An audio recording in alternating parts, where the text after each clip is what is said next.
The freezing rain came down like needles on that late winter night in South Brooklyn. The kind of cold that cuts through every layer of clothing and settles deep in the bones. Outside the private club on Dock Street, where men in expensive suits moved like shadows and no one asked questions, Luca Moretti stood beneath the awning, watching the storm build. They called him the Silent King. Not because he was quiet, but because when Luca spoke, the whole borough held its breath and listened. He was tall, dressed in black, with eyes that had seen too much and forgiven too little. Beside him sat Nero, a massive black cane corso whose presence alone made grown men step back. Luca was about to step into his car when he heard it. Small footsteps, running, splashing through puddles with the desperate rhythm of someone who had no choice but to keep moving. Then he saw her, a little girl, no more than 5 years old, soaked through to the skin, her dark hair plastered to her face, her small body shaking so hard she could barely stand. She wore pajamas under a thin coat. No shoes. Her feet were blue from the cold. She ran straight to him. Luca's bodyguards moved instantly, hands reaching inside their jackets. The men at the door shifted, ready to intercept. But Luca raised one hand, and everyone froze. The little girl grabbed his coat with both hands and looked up at him with eyes that were too old for her face. Eyes that had seen things no child should see. "Mommy won't wake up," she whispered. The words cut through the noise of the storm, through the tension in the air, through every wall Luca had built around himself for 30 years. His bodyguards waited. The rain pounded. Nero stood perfectly still, dark eyes fixed on the child. And Luca Moretti, the man who made all of South Brooklyn tremble, looked down at this tiny, freezing girl and felt something crack open inside his chest. Something he thought had died a long time ago. "Everyone stand down," he said, his voice low and steady. The child's legs gave out. She started to collapse. Luca caught her before she hit the ground. Marco, Luca's right-hand man, stepped forward. "Boss, let me." "No." Luca's voice was quiet but absolute. He gathered the little girl into his arms, feeling how light she was, how cold. Like holding ice. Marco had worked for Luca for 15 years. He had seen his boss handle betrayals, wars, impossible negotiations. But he had never seen Luca touch a child. Not once. "Get the car," Luca said. "Now." The black SUV pulled up within seconds. Luca carried the girl himself, not letting anyone else near her. He climbed into the back seat, something he never did. He always sat in front, always stayed alert, always maintained control. But tonight, he sat in the back and held this shaking child against his chest, trying to pass some warmth from his body into hers. Nero jumped in beside them without being told, pressing his large frame against the girl's side. She stirred slightly, one small hand reaching out to touch the dog's fur. Nero stayed perfectly still, letting her hold on. "Where?" Marco asked from the driver's seat. "Where's your mommy?" Luca asked the child gently. "Home," she whispered. "Apartment 4C, Harper Street." Marco knew the address. Everyone who worked for Luca knew every street in South Brooklyn. Harper Street was 6 blocks away, near the old textile factory. Cheap apartments. Broken elevators. The kind of place where people disappeared and no one looked too hard. "Harper Street, then Mercy Hospital," Luca said. Marco pulled out into the rain. Through the rearview mirror, he watched his boss hold the child with a gentleness he did not know the man possessed. Watched Nero stay pressed against her, offering warmth and comfort. And Marco saw something else. Across the street, parked in the shadows, another car. Watching, he made note of the license plate and said nothing. But his hand moved to the phone in his pocket. The apartment building on Harper Street looked like it was held together by hope and old paint. The front door hung crooked on its hinges. The hallway smelled like mold and something worse. Water stains ran down the walls like tears. Luca carried the girl up the stairs. The elevator was broken, the sign said. Had been for months. Apartment 4C was on the 4th floor. The door was closed but not locked. The lock was broken, had been for weeks, maybe longer. A chair was wedged under the handle from the inside. Luca pushed the door open carefully. The apartment was freezing, colder inside than outside. The heat had been shut off, probably because of unpaid bills. The windows rattled in their frames. Everything was old, worn, held together with tape and stubbornness. On a narrow couch, barely visible in the dim light from the street, lay a woman. She was so still, Luca's breath caught in his throat. He moved quickly, checking her pulse. Weak, but there. Her skin was ice cold, her lips slightly blue. Beside her on the floor was an empty pill bottle. Not many pills gone, maybe 3 or 4. But combined with the cold, with exhaustion, with whatever else she had been through, it had been enough to knock her out completely. "Boss," Marco said from the doorway. "Call it in," Luca said. "Tell them hypothermia and possible overdose. Tell them to send everything." Marco made the call while Luca checked the woman's breathing. Still shallow but steady. She would make it, probably. But she needed help. Fast. The little girl stood in the doorway, shaking, watching her mother with eyes that had seen this before. Too many times. Luca looked at her, and for just a moment, he saw himself. 11 years old, standing in a different apartment, watching his own mother lie still on a bed while he begged her to wake up. While he promised he would be good, he would be quiet, he would do anything if she would just open her eyes. His hand moved to his pocket, to the old silver watch he always carried. The only thing he had left from her. "Your mommy is going to be okay," Luca said to the little girl, his voice steady and sure. "I promise." The ambulance arrived within minutes. Luca had made one call, and suddenly everything moved faster. Better. The paramedics who showed up were the best Mercy Hospital had. They loaded Sofia Alvarez onto a stretcher, started an IV, wrapped her in heated blankets. Luca watched everything with the focus of a man who trusted nothing to chance. "The child comes with me," he said when one of the paramedics reached for the little girl. "Sir, family only. She comes with me." Not a threat, not anger, just absolute certainty. The paramedic looked at Luca's face, at the 2 bodyguards standing behind him, at the massive dog waiting by the door. He nodded. At Mercy Hospital, Sofia was rushed into the emergency room. Luca stood in the waiting area with the little girl in his arms and Nero at his side. People stared. No one approached. Marco appeared with a bag of clothes, warm and clean, the right size for a 5-year-old. Luca did not ask where he got them. Marco always knew what was needed. A nurse offered to help dress the child. Luca led her, watching from a distance as they changed her out of the wet pajamas and into warm, dry clothes. Fed her something hot from the cafeteria. Wrapped her in a soft blanket. The little girl came back to him immediately, reaching for his hand. "What's your name?" Luca asked, crouching down to her level. "Mia," she said, her voice small but clear. "Mia," he repeated. "I'm Luca. And this is Nero." Mia looked at the dog and gave a tiny smile. The first expression on her face that was not fear. Luca stood and looked through the window into the where doctors moved around Sofia's bed. She was unconscious still, but stable. They were warming her slowly, monitoring her heart, checking for damage. "Mr. Moretti?" A doctor approached, cautious. "Are you family?" "I am tonight," Luca said. The doctor paused, then nodded. "She's going to be okay. Hypothermia, exhaustion, she took some medication, sleep aids, we think, but not enough to cause serious harm. Combined with the cold, though, it shut her body down. She's lucky someone found her." Luca looked down at Mia, who had found her mother's coat. She was the one who saved her mother's life. This tiny child, who ran through a freezing storm in bare feet to find help. "When will she wake up?" Luca asked. "A few hours, maybe longer. We want to monitor her overnight."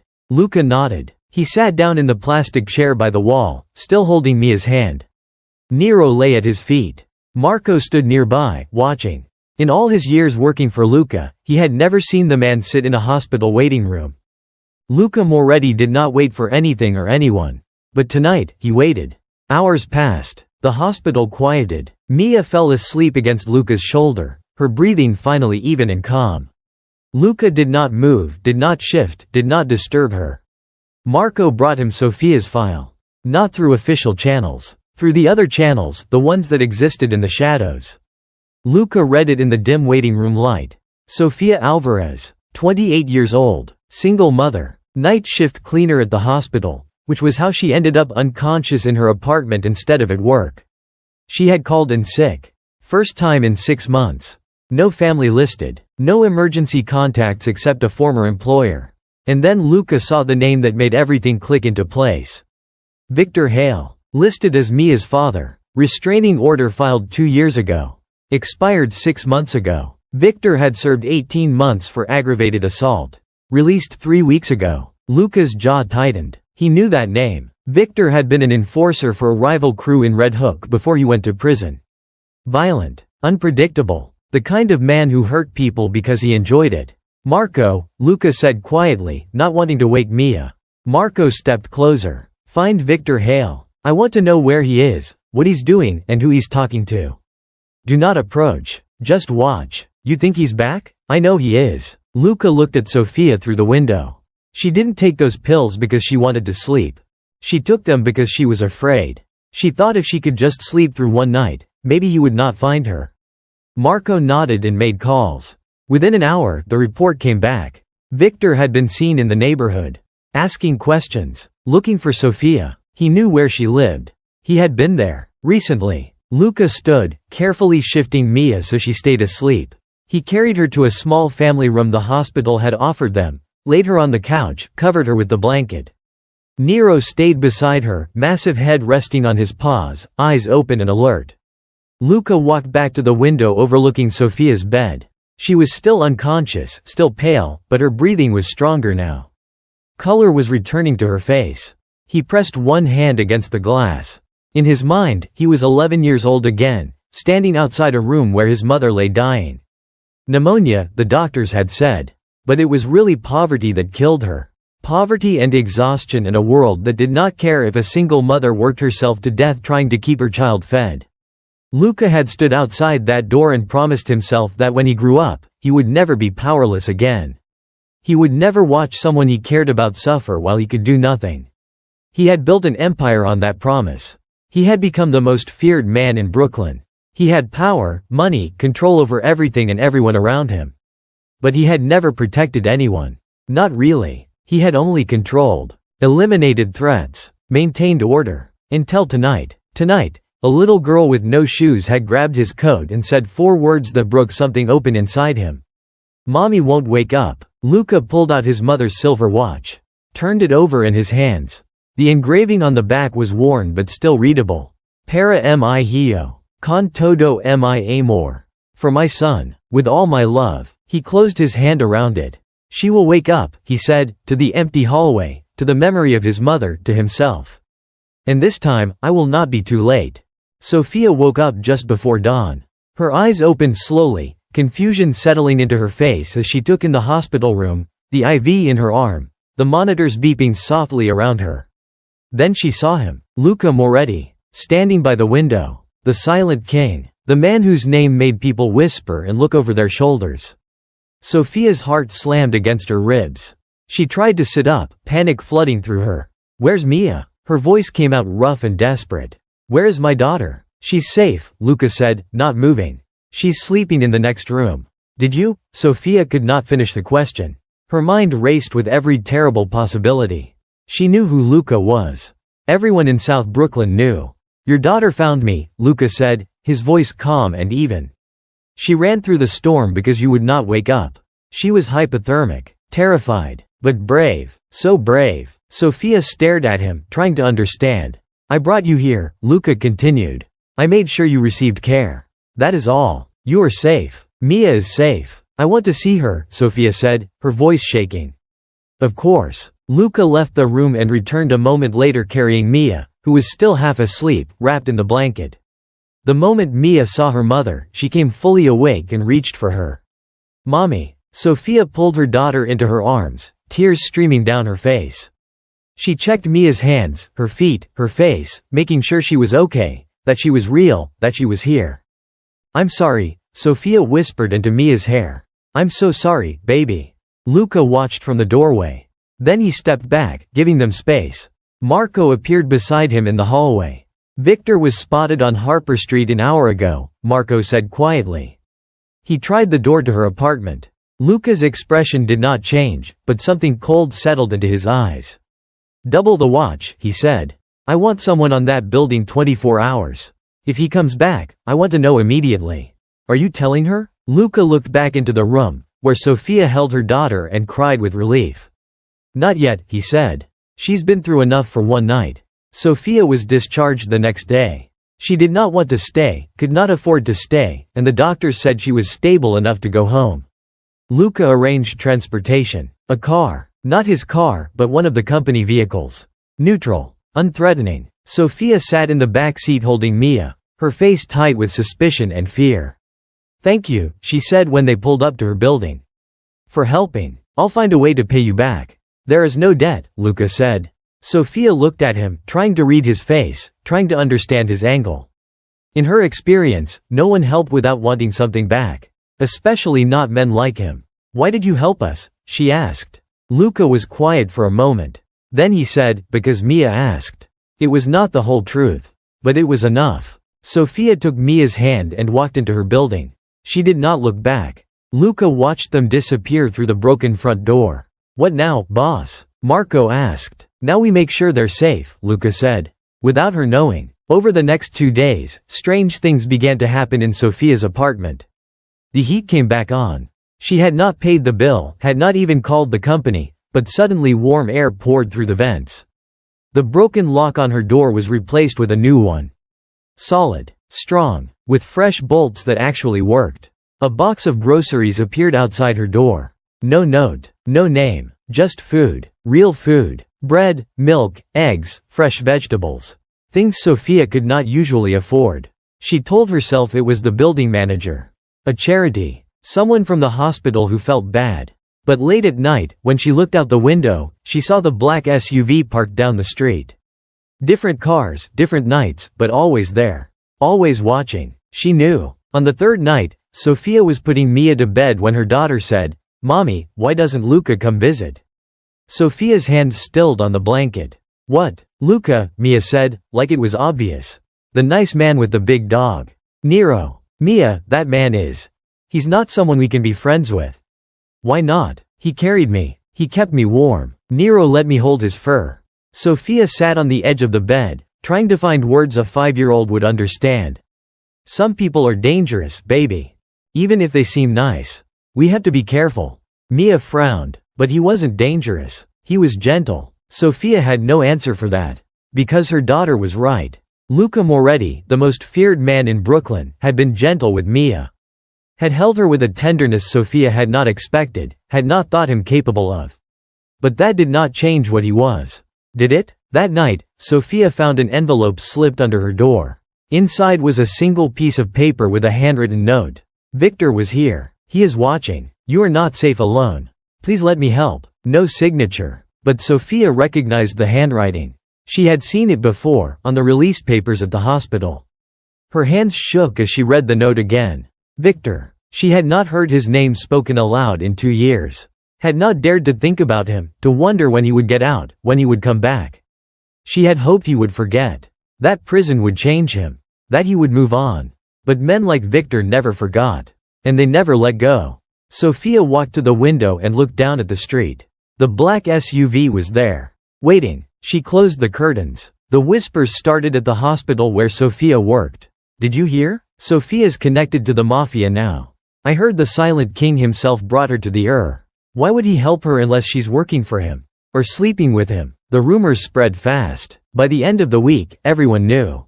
The other cleaners avoided her. The nurses stopped making eye contact. Even her supervisor called her in for a chat. "Sophia, I need to ask," the woman said, uncomfortable.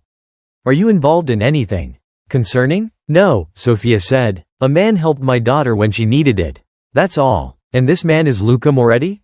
Sophia did not answer. "Sophia, you have to understand. This hospital has a reputation. We can't be associated with." "With what?" "A man who saved my daughter's life." The supervisor softened. "I'm not saying he's wrong for helping. I'm saying people talk. And when people talk, it affects everyone." Sophia left the office with her hands shaking. She had worked at this hospital for 3 years. She had cleaned every floor, every room, every toilet. She had worked double shifts when they needed her. She had never missed a day until the night Mia ran for help. And now she was being treated like a criminal. That afternoon, Sophia confronted Luca. She found him outside his club, the same place Mia had found him that rainy night. She walked right up to him, past his bodyguards, past the men who tried to stop her. "We need to talk," she said. Luca looked at her, then nodded. Inside, he led her to a private room in the back of the club. Quiet, empty, just the two of them and Nero, who lay in the corner watching everything. "I don't need your help anymore," Sophia said, the words rushing out. "People are talking. They think we're involved.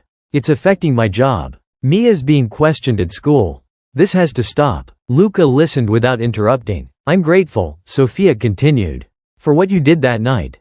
But I can't have you in our lives. I can't have people thinking I'm connected to you. I've worked too hard to."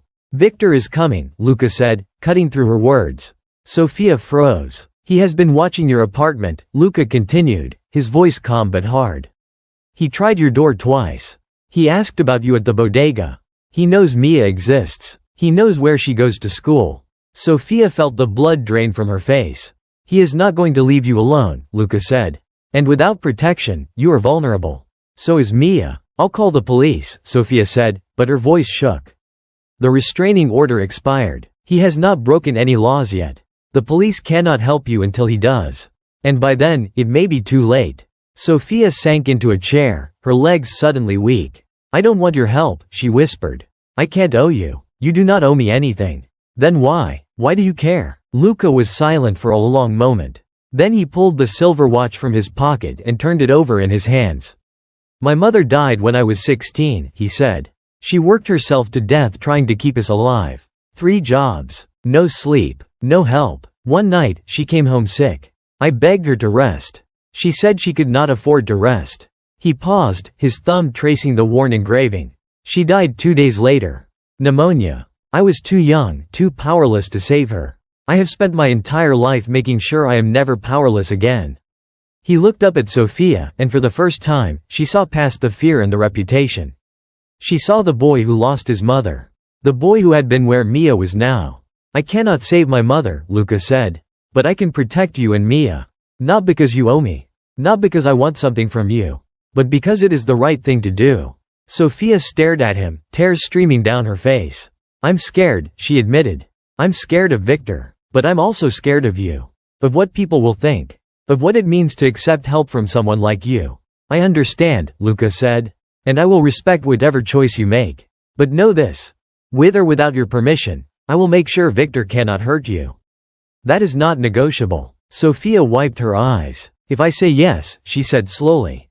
"If I accept your protection, what does that cost?" "Nothing," Luca said. "You are free to leave whenever you want. To tell me to go away whenever you want. I am not Victor. I do not own you. I am only offering safety." Sophia looked at him for a long time. Then she nodded. "Okay," she whispered. "But just protection. Nothing else." "Nothing else," Luca agreed. Luca had learned early in life that power was not just about force. It was about perception. People feared him because of stories, because of reputation, because they believed he was untouchable and merciless. But perception could be changed. The next night, a massive winter storm hit South Brooklyn. The kind that knocked out power across entire neighborhoods. The city's emergency services were overwhelmed. And the people who lived in places like Harper Street, where the buildings were old and the infrastructure was failing, were left in the dark and the cold. But something unexpected happened. Within an hour of the blackout, trucks began arriving. Generators, space heaters, hot food, medical supplies, crews of men in plain clothes going door to door, asking if anyone needed help. No branding, no speeches, no credit taken, but everyone knew who had sent them. Sophia watched from her window as Luca Moretti himself worked alongside his men. He carried generators up 4 flights of stairs for elderly residents who could not manage them. He helped fix a burst pipe in the building next door. He stood in the freezing wind directing his crew to the places that needed help most. Marco worked beside him, shaking his head. "Boss, you don't have to be here. The men can handle this." "I want to be here," Luca said. By midnight, power was restored to most of the neighborhood. Not by the city. By Luca's people, who had brought in industrial generators and enough fuel to keep them running. Families who had been terrified of him an hour earlier now opened their doors and thanked him. Elderly people who crossed the street when they saw him coming now asked if he wanted coffee, something warm. Sophia watched it all and felt something shift in her chest. This was not a show. This was not manipulation. This was a man using his power to help people who had nothing. Just like he had helped Mia. But while Luca worked to rebuild his image, Victor watched from the shadows. He had been watching all week, waiting for the right moment. And now, with the blackout, with the chaos, with everyone distracted, he saw his opportunity. All the security cameras on Harper Street were down. The streets were dark. Luca's men were spread thin, helping with the storm response. Victor smiled. He had waited long enough. Sophia was putting Mia to bed when the power went out. The apartment plunged into darkness. The generator Luca's crew had brought had not reached her building yet. "Mommy?" Mia's voice was small and scared. "It's okay, baby. Just a power outage. I'll find the flashlight." Sophia moved carefully through the dark apartment, her hands searching for the flashlight she kept in the kitchen drawer. She found it, clicked it on, and a weak beam of light cut through the darkness. She went back to Mia's room to comfort her daughter. That's when she heard it.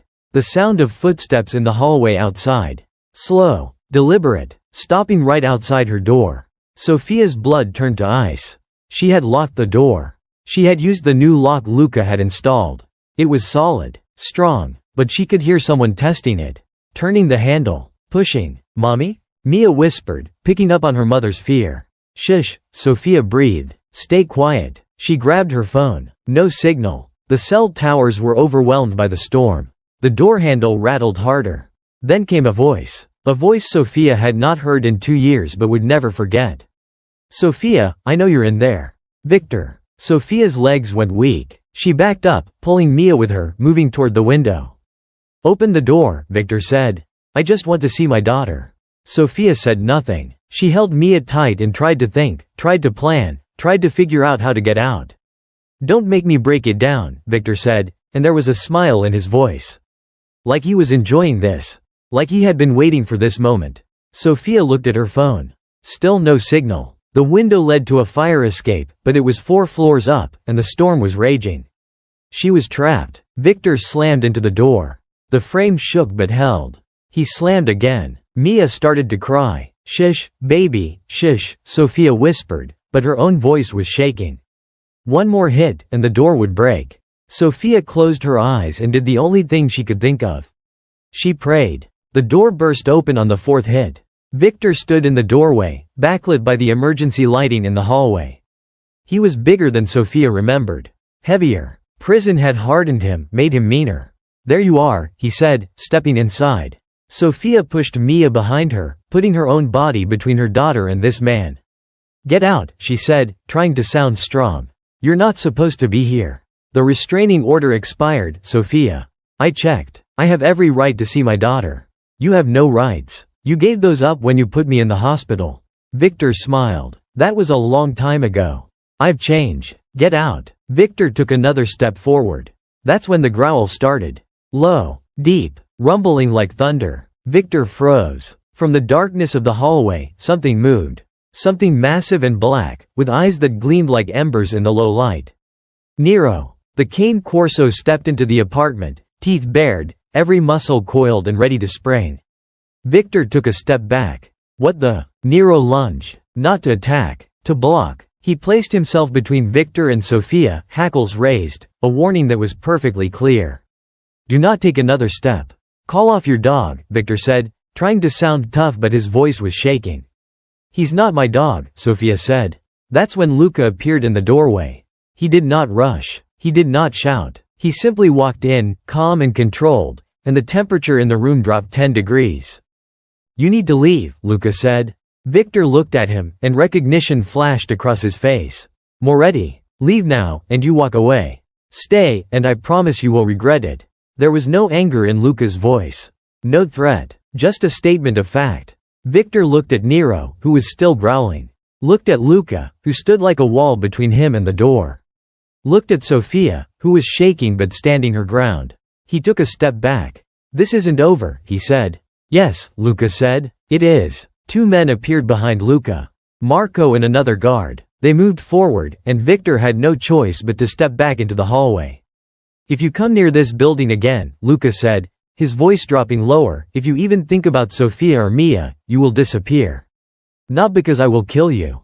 Because you will wish I had." Victor stared at him, and for the first time, Sophia saw real fear in her ex's eyes. "Get him out of here," Luca said. Marco and the guard escorted Victor down the stairs. Roughly, not gently. Luca stayed in the apartment, watching until they were gone. Then he turned to Sophia. She was shaking so hard she could barely stand. Mia clung to her, crying. "Are you hurt?" Luca asked. Sophia shook her head. She tried to speak but no words came out. She just stood there, holding her daughter, tears streaming down her face. Luca knelt down, bringing himself to Mia's level. "Mia," he said gently. "Are you okay?" Mia nodded, sniffling. "Nero saved us." Luca looked at the dog, who was now calm, tail wagging slightly. "Yes, he did." He stood and looked at Sophia. "You can't stay here tonight. The door is broken. He knows where you are." "I don't," Sophia's voice broke. "I don't have anywhere else to go." "Yes, you do." Luca took them to his home. Not his club, not a hotel. His home. The place where he lived, where no business was conducted, where very few people were ever invited. It was a brownstone in a quiet part of the borough. Secure, warm, safe. Sophia walked in holding Mia, looking around like she had stepped into another world. Everything was clean, orderly, expensive but not showy. It felt like a home, not a showroom. "You can stay here as long as you need," Luca said. "There are 2 guest rooms upstairs. Pick whichever one you like." "I can't," Sophia started. "You can," Luca said. "And you will. At least for tonight." Sophia was too tired to argue. Too shaken. Too afraid to go back to that apartment with its broken door and its memories. She nodded. Luca showed them upstairs. The guest room was simple but comfortable. Clean sheets. Soft pillows. A bathroom attached. Everything they needed. "If you need anything, I'll be downstairs," Luca said. "Nero will stay outside your door. No one will get in." Mia tugged on his sleeve. "Will you stay until I fall asleep?" Luca looked at Sophia, asking permission. Sophia hesitated, then nodded.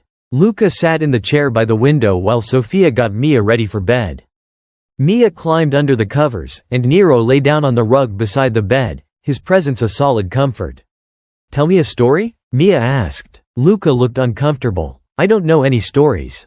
"Yes you do. Tell me about Nero." So Luca did. He told Mia about finding Nero as a puppy, about training him, about all the times Nero had been loyal and brave. It was not a fairy tale. It was not even particularly interesting. But it was real, and Mia listened with wide eyes until they grew heavy and finally closed. Sophia sat on the edge of the bed, watching her daughter sleep.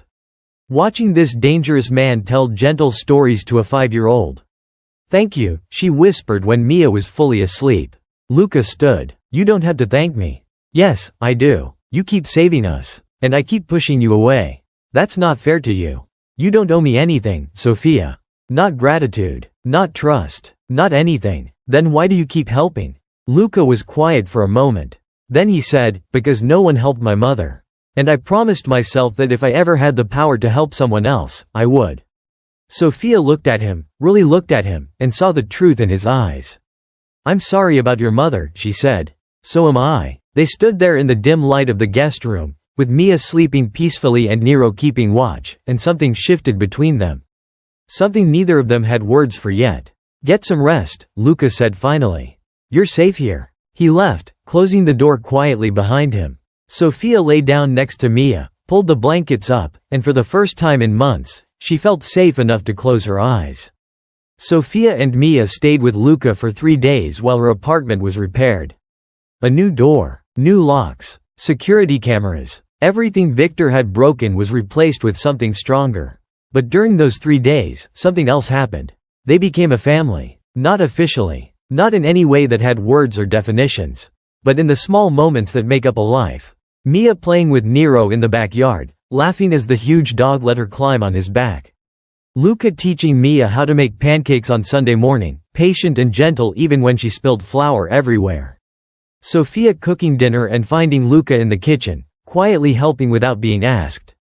Late night tea after Mia had gone to bed, sitting in the living room while rain tapped against the windows, talking about nothing and everything.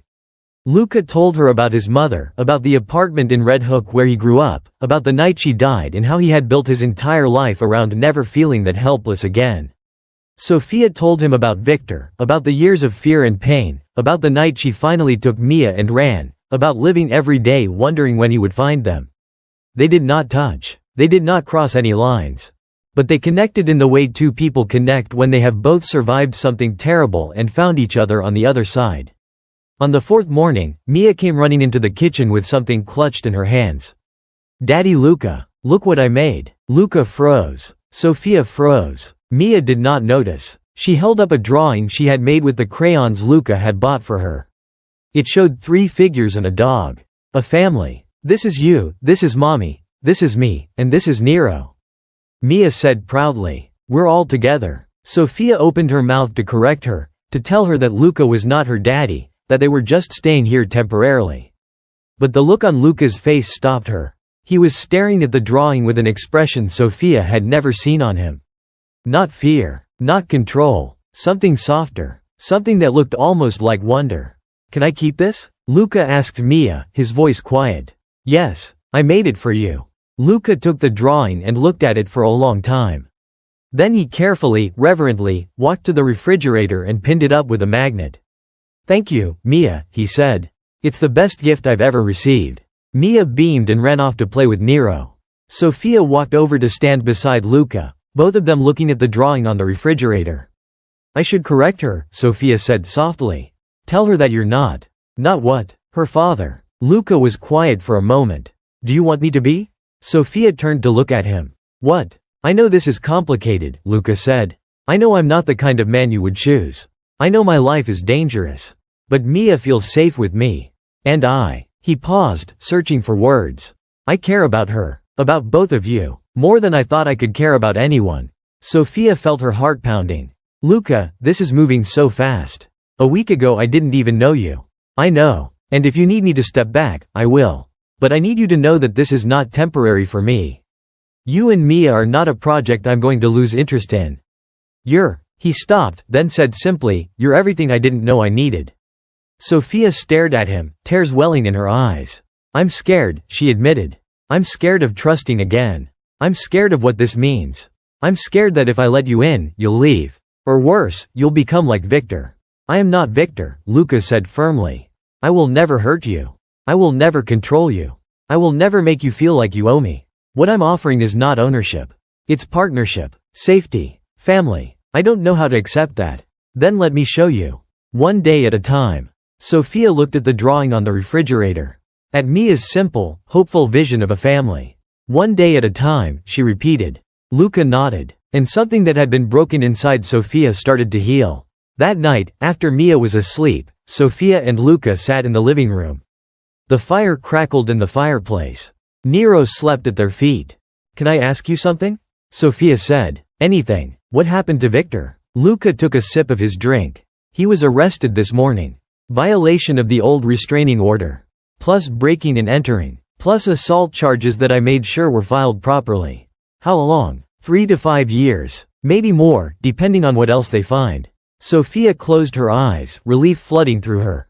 "So it's over. It's over." She started to cry. Not from sadness. From release. From the sudden absence of fear that had lived in her chest for so long she had forgotten what it felt like to breathe without it. Luca moved to sit beside her on the couch. "You're safe now. Mia is safe." Sophia leaned against him, letting herself be held for the first time in years. And Luca, who had not held anyone since his mother died, wrapped his arms around her and held on. 2 weeks later, Luca called Sophia into his study. She came in nervously, not sure what to expect. "Sit down," Luca said, gesturing to the chair across from his desk. Sophia sat. Luca slid a folder across the desk to her. "I have something for you." Sophia opened the folder and stared at the papers inside. Apartment deed. Paid in full. Owner: Sofia Alvarez. Transfer letter. Mercy Hospital. Day shift position. Janitor to hospital administration assistant. Triple the pay. "What is this?" Sophia whispered. "Independence," Luca said. "The apartment is yours. No rent. No mortgage. It's in your name only. And the job transfer is real. You earned it. I just made sure the right people noticed your work." "Luca, this is too much." "It's not charity," Luca said firmly. "And it's not payment. It's security. For you and Mia. Whether you stay with me or not, you will always have a home and a future. That is non-negotiable." Sophia stared at the papers, tears streaming down her face. "Why?" she asked again. "Why do all of this?" Luca came around the desk and knelt in front of her, taking her hands in his. "Because you deserve to feel safe," he said. "Because Mia deserves to grow up without fear. Because you should never have to choose between your pride and your child's well-being. And because..." He paused, his voice softening. "Because I love you. Both of you." Sophia's breath caught. I'm not asking for anything back, Luca continued. I'm not asking you to love me.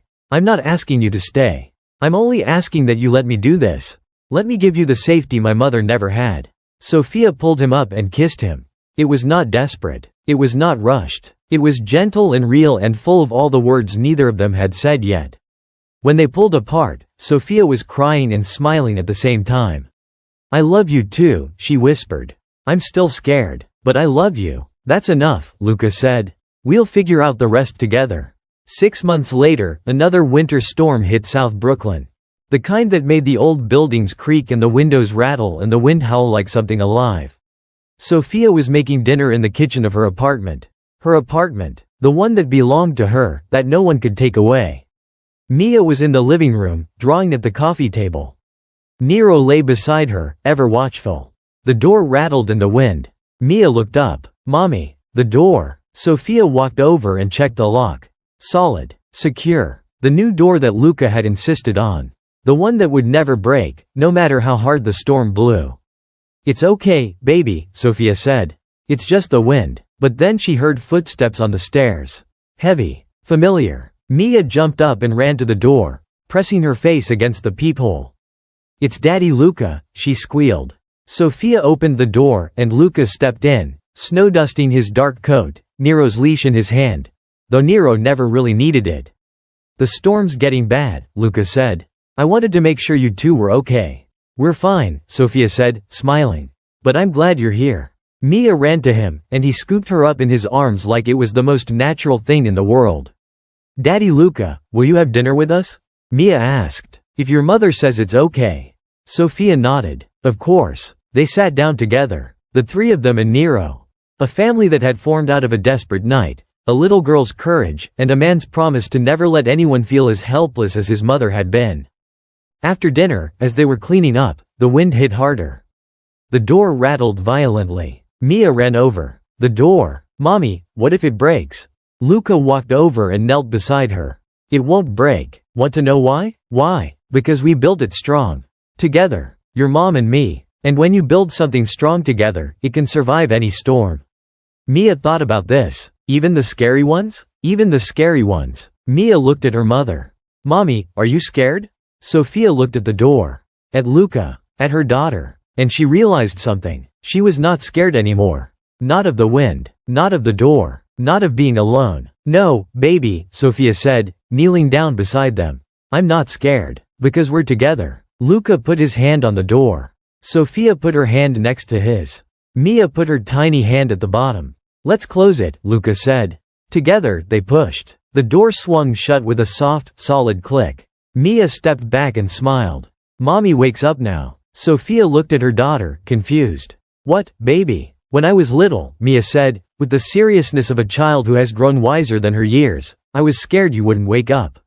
But now Mommy wakes up every day. Because we're not alone anymore. Sophia pulled her daughter into her arms, tears streaming down her face. Luca wrapped his arms around both of them. Outside, the storm raged. Inside, they were safe. They were warm. They were together. The door that had once been broken now stood strong. And the family that had formed from fear and desperation now stood stronger. Spring came to South Brooklyn. The kind of spring that made you forget winter had ever been cold. Flowers pushed up through cracks in the sidewalk. Children played in the streets. The sun was warm on the brick buildings. In the backyard of the brownstone, Mia played with Nero and 3 other children from the neighborhood. Luca had turned part of his property into a community garden, a place where families could grow vegetables and kids could play safely. Sophia stood at the window, watching, a hand on her growing belly. 6 months pregnant. A boy, the doctor said. Mia was already planning his name. Luca came up behind her, wrapping his arms around her waist, resting his chin on her shoulder. What are you thinking about? He asked. That night, Sophia said. When Mia ran through the rain. When everything changed. Do you ever regret it? Sophia turned in his arms to face him. Never. Not once. Even though people still talk? Let them talk, Sophia said. They don't know our story. They don't know what you did for us. What you became for us. Luca kissed her forehead. What we became. Together. Outside, Mia called for them. Mommy, Daddy, come see what we planted. They walked out into the sunshine, into the garden, into the life they had built together. And Sophia thought about that little girl, 5 years old and terrified, who had run through the freezing rain to find help. Who had grabbed the coat of the most dangerous man in Brooklyn and said 5 words that changed everything. Mommy won't wake up, but Mommy was awake now. And she would never sleep in fear again. Sometimes the people who save us are not the ones we expect. Sometimes the most dangerous people are the ones who understand exactly what it means to be helpless. And sometimes love does not look like a fairy tale. It looks like a man who fixes your door at midnight. Who makes sure you have heat in winter. Who stands between you and the things that terrify you. Not because he wants to own you, but because he knows what it's like to watch someone he loves suffer while he can do nothing. True power is not control. It's protection without possession. It's love without debt. It's building something strong enough to survive any storm. Together. If this story touched your heart, please hit the like button. Your support keeps these stories alive. Subscribe so you never miss another story about love, redemption, and the power of second chances. Comment below. Have you ever been helped by someone unexpected? Or have you been the one who reached out when no one else would? Share your story. We read every comment. And remember, you are not alone. You never had to be. Thank you for listening. Until next time, stay safe, stay loved, and keep your doors strong.